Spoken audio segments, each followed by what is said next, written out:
Hi everyone, welcome back to our YouTube channel. आज अपन growth and development के बारे में पढ़ेंगे।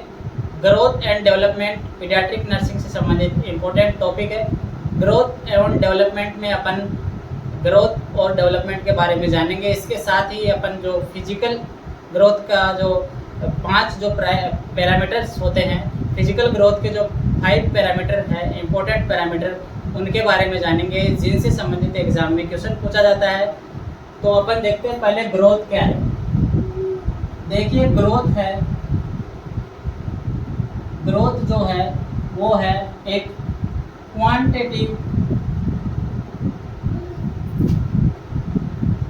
क्वांटिटेटिव जो चेंजेस होते हैं बॉडी में, वो है ग्रोथ। ग्रोथ में जो फिजिकल मैच्योरेशन है वो देखते हैं। फिजिकल मैच्योरेशन, बॉडी में जो फिजिकल मैच्योरेशन जो होता है वो है ग्रोथ। इसमें सेल्स है, सेल्स की जो साइज है, सेल्स की साइज या फिर सेल्स है, उनका जो नंबर है वो बढ़ता है। तो ये ग्रोथ है। ग्रोथ मतलब फिजिकल मैच्योरेशन जो है वो ग्रोथ को कहा जाता है। इसमें फिजिकल मैच्योरेशन होता है और क्वांटिटेटिव चेंजेस होता है।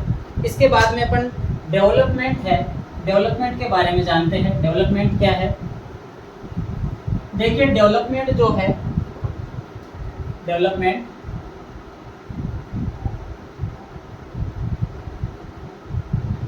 डेवलपमेंट भी एक प्रकार का मैच्योरेशन है, लेकिन ये जो है वो फिजियोलॉजिकल क्या है?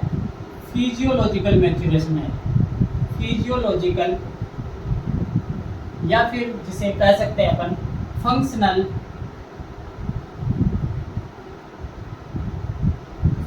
क्या है? मैच्योरेशन। तो ये डेवलपमेंट है। डेवलपमेंट एक प्रकार का क्वालिटेटिव चेंजेस जब बॉडी में होता है तो वो है डेवलपमेंट। ठीक है, क्वालिटेटिव चेंजेस है वो डेवलपमेंट है। फिजियोलॉजिकल चेंजेस है या फिर फंक्शनल जो मैच्योरेशन है वो क्या है? फिजियोलॉजिकल या फिर फंक्शनल मैच्योरेशन है, उसको बोलते हैं डेवलपमेंट। ये डेवलपमेंट और ग्रोथ के बारे में अपन ने परिचय देखा है इसके बारे में।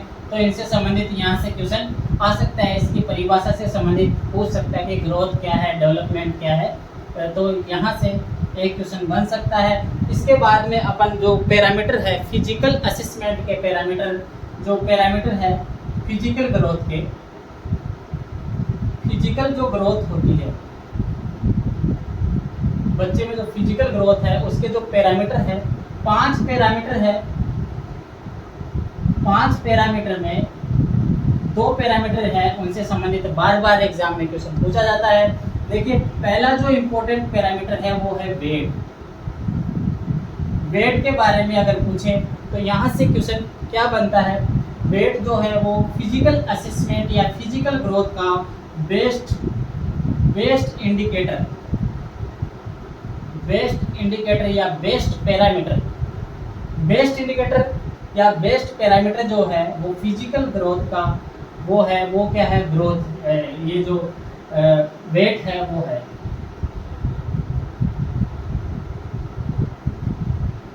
ठीक है, वेट है वो बेस्ट इंडिकेटर है ग्रोथ का, वेट है। ये यहाँ से क्वेश्चन पूछा जा सकता है। इसके साथ ही जो 8 बर्थ पे जो वेट कितना होता है, 8 बर्थ पे 2.5 से 3.8 kg है, वो नॉर्मल बर्थ वेट होता है 8 बर्थ पे। इसके बाद में 6 मंथ्स, 1 ईयर, 2 ईयर और 10 ईयर। यहाँ से क्वेश्चन आ सकता है कि 6 मंथ पे जो है वो बर्थ वेट का डबल हो जाता है वेट। एग्जाम में डायरेक्ट क्वेश्चन आता है कि डबल कब हो जाता है। और 1 ईयर पे क्या होता है? 3 टाइम्स हो जाता है, मतलब ट्रिपल हो जाता है। ठीक है, और 2 ईयर पे जो है 2 ईयर पे क्या हो जाता है? 4 टाइम्स हो जाता है, ठीक है, 4 टाइम्स हो गया 2 ईयर पे, और 10 ईयर पे जो है वो 10 टाइम्स हो जाता है। किसका 10 टाइम्स होता है? बर्थ वेट का। मतलब कि 10 गुना 10 साल पे हो जाता है, 2 साल पे 4 गुना रहेगा, और 1 ईयर पे 3 गुना, है ना। और ज़्यादातर यहाँ से क्वेश्चन आता है 8 बर्थ पे कितना होता है और 6 मंथ पे कितना होता है। और बेस्ट इंडिकेटर क्या है? वेट। यहाँ से क्वेश्चन ये बनते हैं। इसके साथ एक चीज़ आपको ध्यान रखना है कि जब बच्चे का जन्म होता है, 8 बर्थ पे जो वेट होता है उसका फर्स्ट वीक में, बच्चे के जन्म के बाद में जो फर्स्ट वीक है, उस फर्स्ट वीक में जो बच्चे का जो जन्म होता है, उसका जो जन्म के टाइम जो वेट होता है उसका 10% बॉडी वेट जो है वो लॉस होता है फर्स्ट वीक में कितना होता है? 10%। जो बच्चे का जब जन्म हुआ है तो उसका जो बर्थ वेट है उससे 10% है वो बॉडी वेट है वो लॉस करेगा, लूज करेगा फर्स्ट वीक में, ठीक है। ये आपको ध्यान रखना है। इसके साथ एक चीज़ और ध्यान रखना है, 25 से 30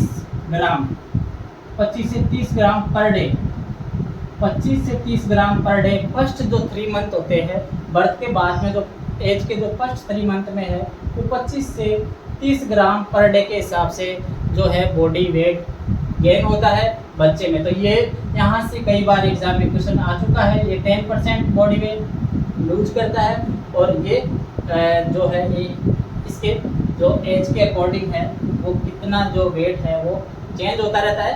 तो ये इसमें एग्जाम में क्वेश्चन आ सकते हैं। इसके बाद में जो दूसरा जो पैरामीटर है, इंपॉर्टेंट पैरामीटर दूसरा कौन सा है? हाइट या लेंथ। हाइट या लेंथ के बारे में देखते हैं। सेकंड वाला है, सेकंड में अपन पढ़ेंगे हाइट या लेंथ। हाइट या लेंथ है 8 बर्थ में, हाइट या लेंथ 8 बर्थ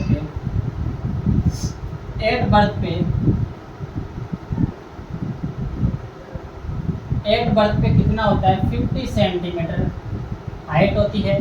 ये एग्जाम में तो ज़्यादातर यहाँ से क्वेश्चन पूछ लेते हैं कि 8 बर्थ पे कितनी लेंथ होती है बेबी की। उसके बाद में जो है वो 3 मंथ, 9 मंथ्स, 1 ईयर,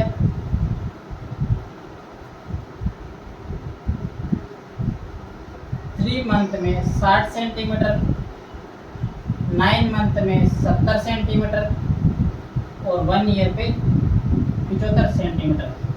ये हाइट में एक पैरामीटर है जो एज के अकॉर्डिंग चेंज होते हैं।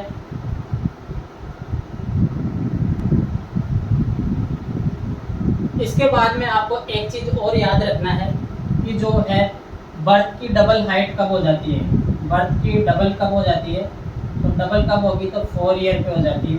ये भी आपको ध्यान रखना है। एक एग्जाम में क्वेश्चन ये भी बनता है कि कई बार पूछा गया कि जो बर्थ पे जो हाइट होती है उसकी 50% कब हो जाती है? तो 1 ईयर पे हो जाएगी। देखिए यहाँ पे बर्थ पे है 50 सेंटीमीटर, इसकी 50% यानी कि 75 सेंटीमीटर यहाँ पे हो गई 1 ईयर पे, ठीक है। ये फिजिकल ग्रोथ में जो सेकंड जो पैरामीटर था इससे संबंधित क्वेश्चन आ सकते हैं इन पॉइंट्स से। नेक्स्ट जो पैरामीटर है वो है हेड सर्कमफेरेंस। इंपॉर्टेंट पैरामीटर है हेड सर्कमफेरेंस। तीसरा हेड सर्कमफेरेंस। हेड सर्कमफेरेंस है वो कितना होता है? 8 बर्थ पे वो 35 सेंटीमीटर रहता है नॉर्मल। इसके बाद में एग्जाम में क्वेश्चन कहाँ से बन सकता है? 2 ईयर पे कितना हो जाता है? कई बार क्वेश्चन पूछा है 48 सेंटीमीटर हो जाता है। हेड सर्कमफेरेंस और चेस्ट सर्कमफेरेंस इक्वल कब हो जाते हैं? वो भी क्वेश्चन एग्जाम में पूछा जाता है। इक्वल कब होते हैं? हेड सर्कमफेरेंस और चेस्ट सर्कमफेरेंस इक्वल कब हो जाते हैं? 1 ईयर पे। ये भी एग्जाम में क्वेश्चन आता है। तो ये इन पॉइंट से संबंधित एग्जाम में क्वेश्चन पूछा जा सकता है। देखिए 1 ईयर पे कितना होता है? 1 ईयर पे 45 सेंटीमीटर, ठीक है, नॉर्मल। तो ये आपको ध्यान रखना है। इसके बाद में अपन पढ़ेंगे चेस्ट सर्कमफेरेंस, चौथा पैरामीटर।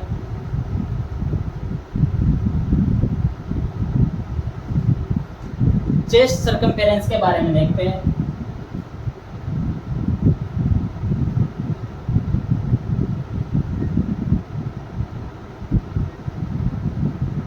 चेस्ट सर्कमफेरेंस के बारे में एग्जाम में क्वेश्चन क्या पूछा जाता है, इसमें जो है देखिए चेस्ट सर्कमफेरेंस वो 8 बर्थ पे कितना सेंटीमीटर कम होता है, 3 सेंटीमीटर कम होता है जो हेड सर्कमफेरेंस से। हेड सर्कमफेरेंस से कितना सेंटीमीटर कम होता है, 3 सेंटीमीटर कम 8 बर्थ पे। कब होता है, 8 बर्थ पे। उसके बाद में धीरे धीरे चेस्ट सर्कमफेरेंस बढ़ता जाता है और एडल्ट में जो चेस्ट सर्कमफेरेंस हेड सर्कमफेरेंस से ज़्यादा हो जाता है, आपको पता है। इसमें देखिए कितना सेंटीमीटर कम होता है 8 बर्थ पे, 3 सेंटीमीटर कम होता है। ये क्या होता है, लेस होता है। किससे, हेड सर्कमफेरेंस से होता है लेस। तो ये कितना होता है 8 बर्थ पे, 8 बर्थ पे 3 सेंटीमीटर लेस है, तो ये लगभग 33 सेंटीमीटर होता है, वो चेस्ट सर्कमफेरेंस होता है 8 बर्थ पे। तो ये आपको ध्यान रखना है। इसके बाद में पांचवा जो लास्ट जो है पैरामीटर, उसके बारे में देखते हैं। पांचवा पैरामीटर कौन सा है, पांचवा पैरामीटर जो है वो है मिड अपर आर्म सर्कमफेरेंस।